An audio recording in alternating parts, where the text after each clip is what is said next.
Hello friends, एक छोटी सी mistake just like 500 रुपए की SIP miss and bank charge करते हैं 600 रुपीज। अनफेयर लग रहा है ना, but this is happening. This is how the banks are draining our pocket and this we are going to discuss in this video. ECS और mandate या फिर auto payment आज हर तरह के पेमेंट में हम यूज करते हैं, चाहे हमारे प्रीमियम के पेमेंट्स हो, चाहे हमारे एसआईपी के पेमेंट्स हो, चाहे हमारे कोई लोन के पेमेंट हो।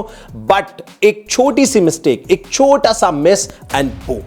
एक तरफ जहां पे सेबी चेयरपर्सन बात कर रहे हैं कि हम 250 रुपए की भी एसआईपी चालू करेंगे सो दैट स्मॉलर इन्वेस्टर भी इसमें पार्टिसिपेट कर पाए। You may soon be able to invest in capital markets through SIPs with as low as 250 rupees. अब 250 रुपए जितनी छोटी रकम के साथ भी सिप कर पाएंगे। अब आप सिर्फ 250 रुपए की छोटी एसआईपी से ही म्यूचुअल फंड में निवेश शुरू कर सकेंगे।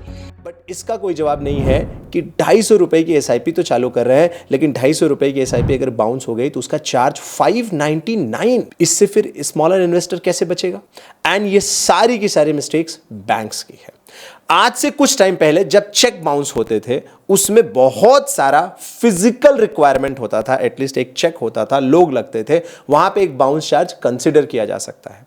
लेकिन आज जब ये टेक्नोलॉजी का जमाना है जहां पे हर चीज एकदम प्रॉपर टेक्नोलॉजी से हो रही है, यहां पे मैनुअल रिक्वायरमेंट की भी जरूरत नहीं है, ऐसे टाइम पे ईसीएस का बाउंस होना है उसके चार्जेस 400 से 600 रखना मुझे अनफेयर लगता है, जेन्युइनली अनफेयर लगता है। And specifically for SIP for investment, see अगर आपने कोई लोन लिया हुआ है, अगर आपने की कोई ईएमआई है, so as a penalty I can consider कि ठीक है ये पेनल्टी के तौर पे लगा है। बट एसआईपी जहां पे willingly person is investing without any liability kind of thing, he is willingly investing.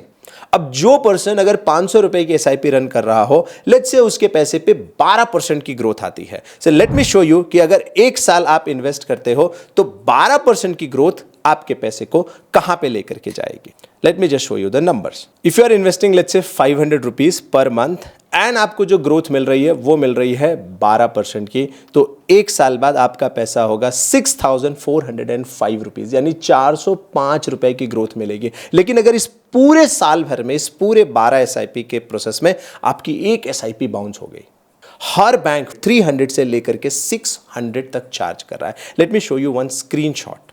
Here is this screenshot. आप देखो, 2 एसआईपी बाउंस हुई एंड दे टुक 590 ट्वाइस। अब आप सोचो, किसी की अगर 1000 रुपए की एसआईपी चल रही हो या 500 रुपए की एसआईपी चल रही हो, 2 एसआईपी अगर वो कर रहा हो 1000 रुपए की या 500 रुपए की 2 एसआईपी कर रहा हो, अगर उसकी एक बार सिर्फ बाउंस हो गई 590 2 बाउंस के उसके चार्जेस लग गए, लगभग ये हो गए 1180 रुपए, यानी जितना आपका बना नहीं उससे ज्यादा तो चला गया। ये मुझे लगता है डेफिनेटली सेबी को भी चेक करना चाहिए कि एसआईपी के बाउंस के लिए इतने चार्जेस क्यों हैं, क्योंकि ये किसी तरह का कोई लोन तो नहीं है। दूसरा, बैंक को सेल्फ रिफ्लेक्ट करना चाहिए कि आज से कुछ टाइम पहले जब टेक्नोलॉजी इतनी एडवांस नहीं थी तब के चार्जेस ठीक है, ओके, बट आज इतने हेवी चार्जेस एसआईपी बाउंस के। And let me tell you one fact, more than 400 students I am seeing investing every month and 400 में से at least I see 10 to 15 SIP bounce every month. हो जाता है, miss हो जाता है। अब 15 एसआईपी अगर लोगों की बाउंस हो गई cumulative level, and let's consider 500 rupees average charge, 7,500 रुपए हर महीने ऐसे ही चले जाते हैं। अगर आपको लगता है बैंक सही कर रहे हैं then you can ignore this video, but अगर आपको लगता है नहीं ये उचित नहीं है, ये बेहतर नहीं है, एटलीस्ट चार्जेस हो भी तो कम होने चाहिए। एटलीस्ट एक स्पेसिफिक अमाउंट के एसआईपी पे तो मुझे लगता है चार्ज होना ही नहीं चाहिए। 5000 के नीचे की एसआईपी चल रही है किसी पर्सन की तो उसका तो होना ही नहीं चाहिए, एंड मुझे लगता है किसी पे नहीं होना चाहिए। बट अगर लेट्स से कुछ हो भी रहा है तो टेक्नोलॉजी का जो कॉस्ट है एक ईसीएस बाउंस का, may be 10-15, I don't know what is that number, but I am definitely sure 590 तो नहीं है। सो एक तरफ हम बात कर रहे हैं पेनिट्रेशन बढ़ाने के, इंडिया में इक्विटी कल्चर बढ़ाने के, दूसरी तरफ we are charging, and specifically bank को आई एम सेइंग ये मेरे हिसाब से नहीं चार्ज होना चाहिए, डेफिनेटली नहीं होना चाहिए। नाउ द क्वेश्चन इज कि हम क्या कर सकते हैं इसमें। सो मेक श्योर कि आप अपने लिए रिमाइंडर लगा के रखो, मेंटेन द प्रॉपर बैलेंस। अभी के लिए हम ये कर सकते हैं, आप एसआईपी बाउंस मत होने दो, एल्स आपका जो कंपाउंडिंग का रेट है उसमें आपका नुकसान होने वाला है। एंड ये बैंक्स कुछ नहीं करने वाले, मुझे मालूम है, कुछ भी नहीं करने वाले। Still I am going to tweet, अगर आपको भी उस ट्वीट को सपोर्ट करना है, and just write it, stop the ECS bounce charge for SIP. थोड़ा लंबा है बट बताना तो पड़ेगा कि stop the ECS bounce charge for SIP specifically. Next एक और पॉइंट है, कई बार ऐसा हो सकता है कि आपको लगे कि अच्छा मेरे अकाउंट में बैलेंस नहीं है एंड कल मेरा एसआईपी डिडक्ट होना है। तो मैं एक और पॉइंट बता दूं जहां पे बहुत सारे लोग मिस्टेक करते हैं। मिस्टेक इज कि वो सोचते हैं कि आज मैं एसआईपी कैंसिल कर देता हूं क्योंकि मेरा एसआईपी तो कल डिडक्ट होगा, तो आज मैं कैंसिल कर देता हूं, मेरे अकाउंट में पैसा नहीं है तो मेरा बाउंस नहीं होगा। बट अगर आज आप एसआईपी कैंसिल करते हो या एसआईपी लगाते हो या एसआईपी में जो भी चेंजेस करते हो वो 15 दिन के बाद रिफ्लेक्ट होगा। अगर वो ट्रांजैक्शन का पीरियड 15 दिन के अंदर आ रहा है तो उसमें वो रिफ्लेक्ट नहीं होगा। ये पॉइंट आप एकदम जानते रहो।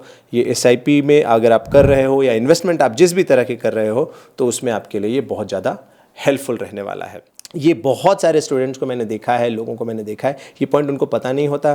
जैसे आज से 5 दिन बाद एसआईपी डिडक्ट होनी है तो वो आज सोचते हैं मैंने तो कैंसिल कर दिया, अब मेरी एसआईपी कैंसिल हो जानी चाहिए।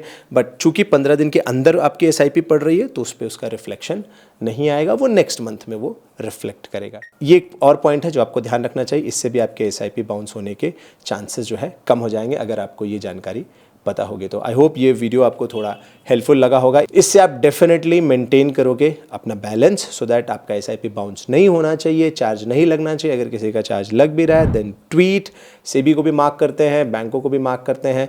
लेट्स सी कभी ना कभी तो ये जागेंगे। Thank you so much for watching the video. अगर आपका कोई और सुझाव है, कोई और थॉट है तो आप डेफिनेटली कमेंट करके भी बता सकते हो। That we will try to answer in the comment segment. Thank you so much, bye and जय हिंद।